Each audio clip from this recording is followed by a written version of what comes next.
Garuda Muda tampil luar biasa dalam ajang Piala Asia U23 dan sudah memastikan untuk melangkah ke babak semifinal. Untuk bahas hal tersebut lebih jauh, kita langsung berbincang-bincang dengan narasumber kita, komentator, yaitu Bung Kesit. Salam olahraga, Bung Kesit. Salam olahraga. Luar biasa. Indonesia bagaimana? Indonesia jaya. Jaya. Jadi kita tahu ya kalau perjalanan Indonesia itu sebetulnya di awal tidak mulus karena sempat kalah dari Qatar ya. Kita sempat drop waktu itu, tapi sebenarnya publik juga tahu bagaimana kapasitas dari pemain-pemain Indonesia dan terbukti bisa melangkah ke semifinal. Bagaimana perjalanan Indonesia sejauh ini, Bung Kesit? Iya, kita mengawali persaingan grup A di Piala Asia U23 Qatar dengan kekalahan 0-2. Ya. Saya sendiri memprediksi ketika itu memang Qatar ini walaupun sebenarnya tidak terlalu istimewa, tapi karena dia tuan rumah, sedikit diuntungkan. Dan terlepas dari kontroversi yang kemudian muncul ketika Indonesia harus tumbang 0-2 dari Qatar di laga pembuka, faktanya bahwa memang ada keberuntungan, ya, ada hal-hal non teknis yang kemudian memberikan keuntungan bagi Qatar untuk kemudian mereka memenangkan pertandingan itu. Tapi setelah kalah menghadapi Qatar, justru saya melihat penampilan Indonesia dalam 2 laga terakhir di fase grup itu memperlihatkan perkembangan yang sangat signifikan. Sukses menaklukkan Australia 0-1. Kemudian yang tidak diduga adalah ketika menang menghadapi Jordania dengan skor yang sangat meyakinkan 4-1. Dan itu yang membuat Indonesia kemudian lolos ke babak kedua, ke babak perempat final. Dan semalam kita tahu bagaimana perjuangan tim Indonesia sukses menaklukkan raksasa Asia, ya, salah satu raksasa Asia.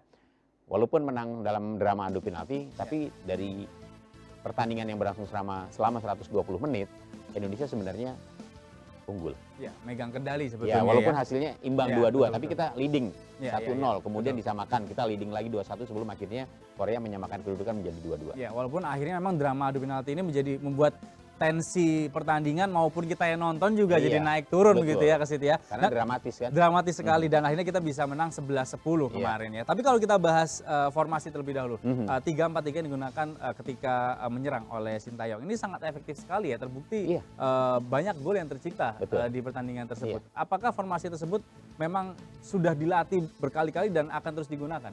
Iya, favorit dari Sintayong ya dalam menerapkan strateginya memang polanya 3-4-3 ya. Di belakang ada Rizky Ridho, kemudian Rio Fahmi, kemudian ada Komang. Ya. Kemudian kalau di tengahnya kan kita tahu dengan kehadiran Ivar Jenner, kemudian juga sudah hadirnya Justin Hapner dan juga Nathan. Ini kan makin memperkuat kekuatan lini tengah dari Indonesia. Ada Pratama Arhan, kemudian di depan seperti biasa Rafael Strijk, Marcelino Ferdinand dan Witan Sulaiman. Ya, betul.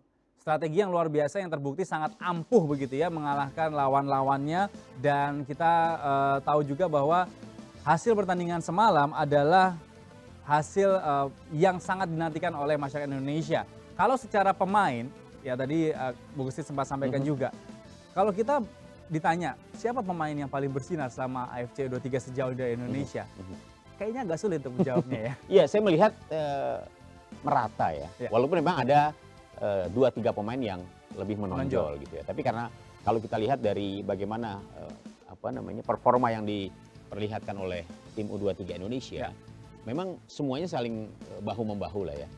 Rafael Strijk misalnya di pertandingan pertama, kedua dia tidak bisa apa, iya kan. Tapi semalam menghadapi Korea Selatan, dia menciptakan 2 gol, bahkan nyaris hat-trick ya. Di pertandingan sebelumnya Marcelino yang tampil sebagai bintang lapangan. Komang juga bisa menciptakan gol. Iya. Kemudian Hernando Ari, penjaga gawang yang tampil begitu luar biasa ya, berjibaku untuk mengamankan gawangnya dari serangan-serangan tim lawan baik di fase grup maupun pada saat fase knockout. Semuanya punya peran, termasuk Pratama Arhan yang kita kenal dengan lemparan ke dalam yang begitu istimewa, yang kemudian bisa menciptakan gol juga dari Komang Teguh kan. Semuanya memang punya peran, semua punya kapasitas. Tapi memang kita harus mengakui bahwa ada pertandingan-pertandingan tertentu yang kemudian menjadi man of the match-nya. Ya memang kalau secara keseluruhan sih saya bilang masih Hernando Ari yang selalu menjadi bintang lapangan Indonesia. Pertahanan terakhir ya. Kalau kita bahas fakta yang menarik kalau menghadapi Korea Selatan tadi malam ya, atau dini hari tadi, ada penggunaan VAR yang cenderung kalau bisa kita katakan menguntungkan Indonesia. Ya, gol di adu penalti yang dianulir, lalu juga bagaimana bisa membuat Korea Selatan kehilangan satu Iya. strikernya. Bagaimana Bung Gesit melihat fakta-fakta tersebut? Iya, VAR memang menjadi salah satu alat yang kemudian diharapkan akan bisa membuat jalannya pertandingan Ya. ketika ada keputusan-keputusan kontroversial atau ada kejadian-kejadian yang tidak terlihat oleh wasit kemudian dapat direvisi, kan begitu. Tapi tetap manusia juga yang menentukan ini Ya. pelanggaran atau bukan ya. Indonesia merasakan itu Ya, ya. ketika menghadapi Qatar. Ya, ya. Tapi ketika menghadapi Korea Selatan kemarin, kita melihat saya tidak mengatakan bahwa wasit berpihak kepada Indonesia, tapi faktanya VAR kemudian membantu Indonesia. Betul. Dan dari satu yang paling krusial pada saat adu penalti, Betul. yang ketika Justin Hapner ya Awalnya tendangannya, gagal ya. ternyata ada kesalahan yang dilakukan oleh penjaga gawang Ya.